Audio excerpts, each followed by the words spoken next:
Hello, and welcome to the next video in my series on basic statistics. Now, a few things before we get started.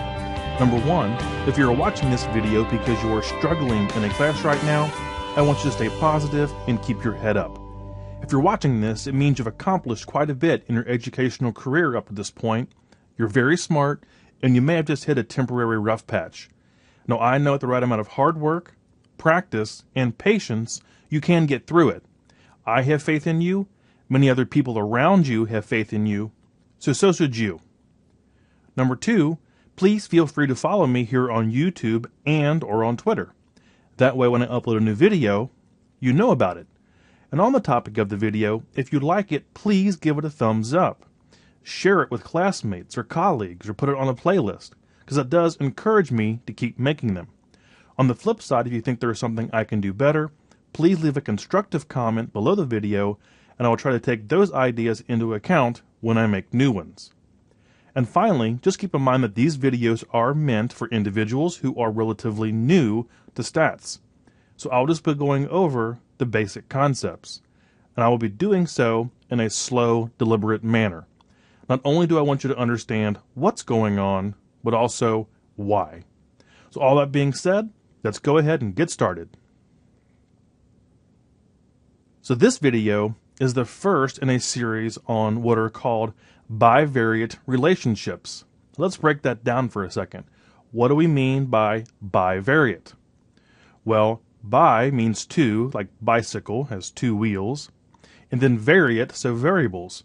So these involve two variables, and more specifically, certain aspects of the relationships between two variables. The first concept we're going to explore is called covariance. And unfortunately, covariance is often left in the shadows of its cousin, correlation. But covariance is extremely important, especially in finance and in higher level statistics. The covariance between variables is extremely important. So my goal is to really break down what covariance is and what it isn't, so when you study correlation and linear regression and things of that nature, you know where it's coming from. So let's go ahead and get started. So the first thing we're going to do is look at an example. Before we actually define what covariance is, we're going to look at a real-world example. So what I'm going to show you next is a scatter plot of the returns for the S&P 500, which is a stock index here in the United States, versus the Dow Jones Industrial Average, which is another stock index here in the United States, and it's a graph of the monthly returns for 2012. So it will have 12 data points. And here it is. So what we have on the left is a scatter plot of the monthly returns for the S&P 500 versus the Dow Jones Industrial Average. So down at the bottom, you can see those are decimal percentages. So 0% is right there in the middle on the x-axis, and 0% is horizontal on the y-axis. And of course, 2% would be over 2 decimal places, and 4%, etc. So what this is telling us is that if the S&P 500 goes up a certain percentage, what happens to the Dow Jones Industrial Average for that same month? So again, this is just a bivariate scatter plot for the monthly returns for each average. Now on the right-hand side, you can see the actual data points. So for the first month of returns, we can see that the S&P 500 had about a 3.9 or what is say 4% return. The Dow Jones had about 2.5% return for that month, and so on and so forth. So you can see that the points in the graph correspond to the actual data points over there on the right. It's a very simple concept. Now the question is, how would you describe the shape or the pattern of the data points in this graph over here on the left? Well, they seem to follow a linear pattern. So they're not exactly linear, but they're a fairly strong linear shape starting at the lower left and sloping up to the upper right. When one stock index rises, so here I have a blue arrow showing you that the S&P 500 would rise, what happens to the other? Well, the Dow Jones tends to rise as well. So when one variable increases, the other does the same. It tends to do the same. So it follows a linear pattern. And in this specific case, that had better be the case. Well, why is that? Well, the S&P 500 and the Dow Jones Industrial Average claim to measure basically the exact same thing, which is the performance of the overall stock market. Now, they do that in different ways in terms of how the stocks are weighted in the index and things of that nature. I'm not going to go into that. But basically, just keep in mind that these are supposed to be measuring the same thing, which is the overall performance of the stock market. So if the S&P 500 goes up significantly over a month, but the Dow Jones Industrial Average goes down over that same month, something is wrong. So these had better have a somewhat or a very strong linear relationship because they are claiming to measure the exact same thing. So what we say here is that these two variables show a positive linear relationship. When one variable moves a certain direction, say up, the other tends to move in the same direction, also up. Now you can see down here in the lower left, we have a point where both indexes went down, over 6%. I think that was last April. So when one went down about 6% or over 6%, so did the other. So one goes up, the other goes up. One goes down, the other goes down. They move in concert with each other. So this is called, not surprisingly, the covariance. And again, there are other statistical measures that look very similar, but the covariance has specific properties, which is obviously the point of this video. And the idea here is that they co-vary. Literally, they co-vary. It's how they change together. If one goes up, what happens to the other? If one goes down, what happens to the other? If one stays constant, or has, for in this case, a return of near zero, what happens to the other? So it's how they change or don't change together. Now, as far as linear relationships go, covariance is one of a family of statistical measures used to analyze the linear relationships between two variables. The question is, how do these variables behave as a pair? Now, there are other measures that do similar things. So right now we're talking about covariance, but I'm also convinced you've heard of correlation, and you've probably heard of linear regression. And the reality is these are all very closely related. So covariance and correlation are closely related. Linear regression is related to correlation, which is related to covariance, and things of that nature. So all these measures are analyzing or looking at the linear relationship between two variables. And of course, we will be doing videos on those other measures. So what about covariance? Basically, it's a descriptive measure of the linear association between two variables. It's very simple to interpret. A positive value for the covariance indicates a direct or increasing linear relationship. So it means when one thing goes up, the other goes up. When one goes down, the other goes down. Now, a negative value indicates a decreasing relationship. So if one goes up, the other goes down. If one goes down, the other goes up. And again, we're going to look at that in more detail here in a second. The concept here is the direction or the sign of the covariance, whether it's positive or negative. And for the most part, that's all we're really interested in when interpreting the covariance.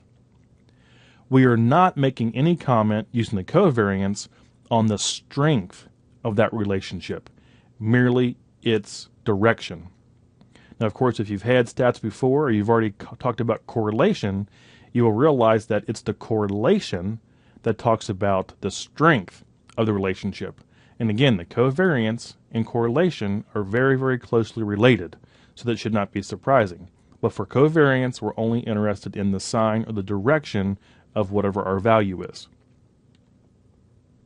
Now let's talk about exactly what it means or how we come to understand the covariance.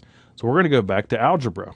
So we have our coordinate plane here. So we have the x-axis, the horizontal axis, and the y-axis is the vertical axis. Now if you remember, maybe from way back when, this plane is divided into 4 quadrants. So quadrants 1, 2, 3, and 4. And if you remember, each quadrant sort of has its own property in terms of the signs of the x and y values. So here in the first quadrant, both values are positive. So x is positive and y is positive. So any value in that quadrant has that characteristic. Now down here in quadrant 3 in the lower left, both values are negative. So x is negative and y is negative. In quadrant 2, x is negative because it's over on the left, but y is positive because it's above the x-axis. Then in quadrant 4, x is positive because it's over on the right, but y is negative because it's down below the x-axis. So again, for any point in those quadrants, aside from being on the axes themselves, which is always a special case, they have signs. So positive, positive, negative, negative, if it's in quadrants 1 or 3, negative, positive, or positive, negative, if it's in quadrants 2 and 4. And that is important for understanding how we interpret and calculate and graph covariance. So let's take this example. Now I've highlighted quadrant 1 and quadrant 3, and that's where the signs are the same for the x and y value. Now if I kind of put a rough line in there, you'll see that it looks like this. So what does that mean? In the case of covariance, it means that the variables tend to move in the same direction. So if x goes up, y goes up, and our point might be there in quadrant 1. If x goes down, then y goes down, so our point may be in quadrant 3, down there in the lower left. So when one variable makes a movement, the other variable tends to make the exact same movement. And what that means is that our covariance is positive, because the slope of this line, of this orange line, is positive. It starts at the lower left and goes up to the right. And if you remember from algebra, that's the characteristic of a line that has a positive slope. Now let's talk about sort of the opposite of that. In this case, x goes down, or x decreases, but y increases. So our variables are exhibiting opposite behavior. So x can increase and then y could decrease. That's our point over here on the lower right. So our variables are doing opposite things. So the variables move in opposite directions. In this case, the covariance is negative because the slope of this line is negative. It starts at the upper left and goes down to the lower right. Now, another case is we have a graph that looks something like this. Now it's often called, it looks like sort of a shotgun blast. I don't like to use violent metaphors like that, but I guess it works. But the points seem to don't have any pattern.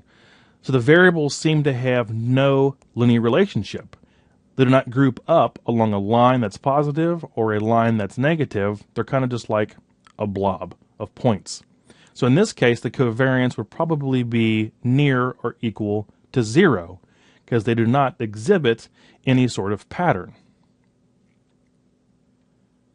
So our monthly stock returns, the S&P 500 and Dow Jones, when the S&P went up during any given month, the Dow Jones Industrial Average tended to do the same thing.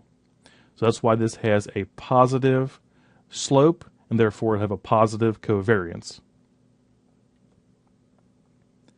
So now that we learned what the covariance is conceptually, I'll go ahead and show you the formulas. Now whenever I show formulas, I always say do not freak out because it's really not that hard.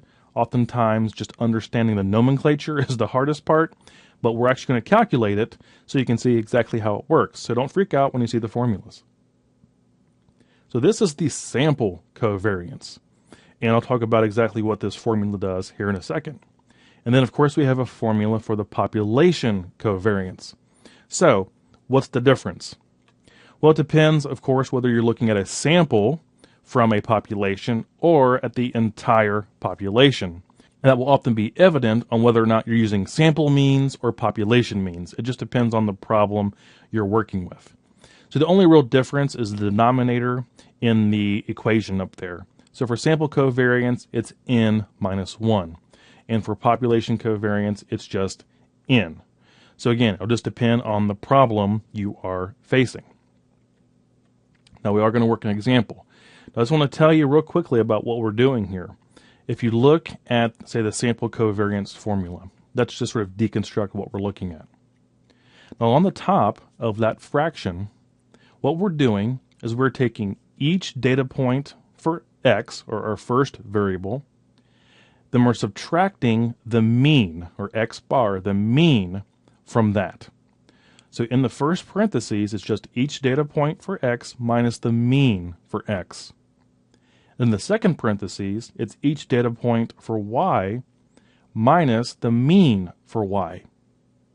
And of course, since those are in adjacent parentheses, after we do the subtraction, we're going to multiply those two figures together. And then the summation sign tells us that after we multiply them all together, we're going to add them up. And then after we add them all up, we're going to subtract by n minus 1. So however many samples we have minus 1. And that's it. It's not very complicated. And of course, we are going to work through an example problem here in a second. Okay, so here's our example problem. And again, I use this from a book I have, and that is sourced in underneath the video on YouTube. I want to give proper credit where credit is due, but it's a very simple example on how to calculate and understand covariance. So here is our question. Rising Hills Manufacturing wishes to study the relationship between the number of workers, which we'll call X, and the number of tables produced, which we'll call Y, in its plant. Now to do so, it obtained 10 samples, and each sample is 1 hour in length from the production floor. So they looked at 10 hours, so 10 samples, and then they noted the number of workers on the floor at that time and the number of tables they produced during that time. So X is the number of workers, Y is the number of tables produced. Now when they collected the data, here's what they have. Now for the first measurement, we have 12 workers and 20 tables were produced. That's 12 and 20. In the second sample, they had 30 workers and 60 tables were produced, 15 workers and 27 tables produced, etc. So those are our samples. Now at the bottom, we have the mean for each variable.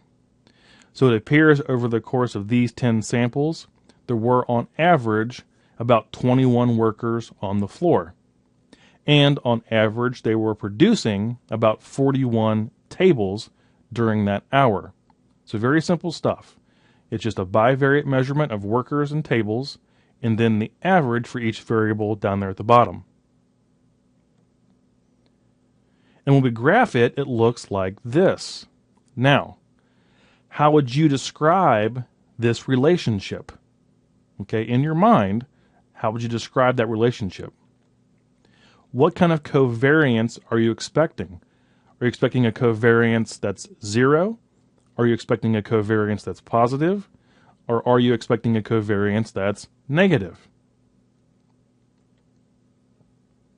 Let's go ahead and start talking about how we calculate this. It's actually fairly straightforward.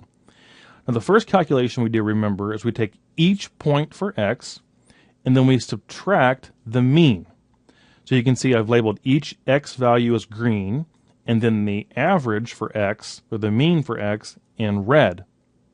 So 12 minus 21.3 is negative 9.3. So 30 minus 21.3 is 8.7. 15 minus 21.3 is negative 6.3, and on down the list. So it's just each x value minus the mean for x. Well, the next step is to do the same process for y. So each value in y minus the mean for y down there in the blue. So 20 minus 41.2 is negative 21.2. 60 minus 41.2 is 18.8. So again, just each y value minus the mean for y. And the last thing we do is we multiply those two things together. So negative 9.3 times negative 21.2 equals 197.16. Go on down to the next one. 8.7 times 18.8 is 163.56. So we're just multiplying those what are called deviations. We're multiplying those together to get our right-hand column. Now once we multiply those together, we sum them up. We add them together. So at the bottom, you can see that the sum is 962.4. Now I've gone ahead and condensed the chart into the x and y values and then the sum of our multiplication over here. And actually, we're almost done figuring out our covariance. So the covariance of x and y is sometimes written as s sub x of y. You might see it both ways. It means the same thing. Is 962.4, that's our sum down there in the lower right, divided by n minus 1. Remember, the n minus 1 is in the formula we looked at before. So when we go ahead and do that division, our covariance for x and y is 106.93. So what does that mean? How will we describe this relationship? Well, it's linear. Look at that line. So the covariance of x and y is 106.93. It is a positive linear relationship. And remember, for the covariance, that number, the 106.93, really the number itself doesn't really mean anything. It's the sign of the covariance, positive, negative, or around 0, that we're interested in. So again, it's a positive covariance, so we expect the linear relationship to be increasing, which it is, as you can tell from the graph. Okay, quick review. Just remember that the covariance is simply a descriptive measure of the linear association between two variables. A positive value indicates a direct increasing linear relationship. And again, not all covariances are going to be as obvious as the stock market data we looked at and the table production data, because those data points were pretty much along a straight line. Most, if not all, most of covariance that you're going to look at is not going to look that obvious. But a positive value is an increasing linear relationship.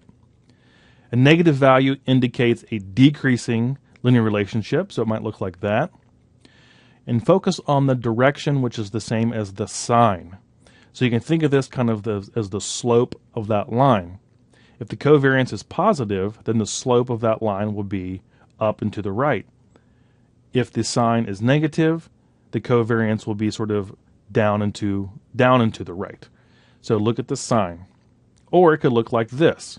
It could have no discernible pattern whatsoever.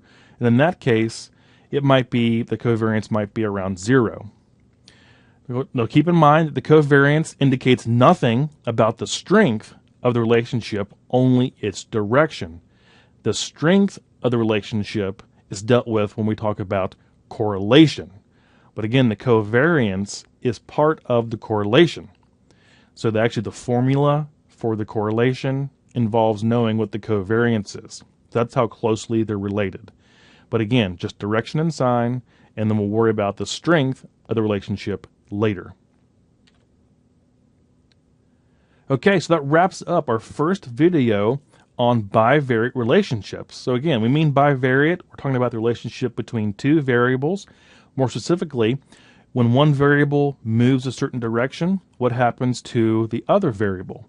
If one increases, what happens to the other? If one decreases, what happens to the other? If one stays flat, doesn't move a whole lot, what happens to the other? So we're interested in how these variables move together.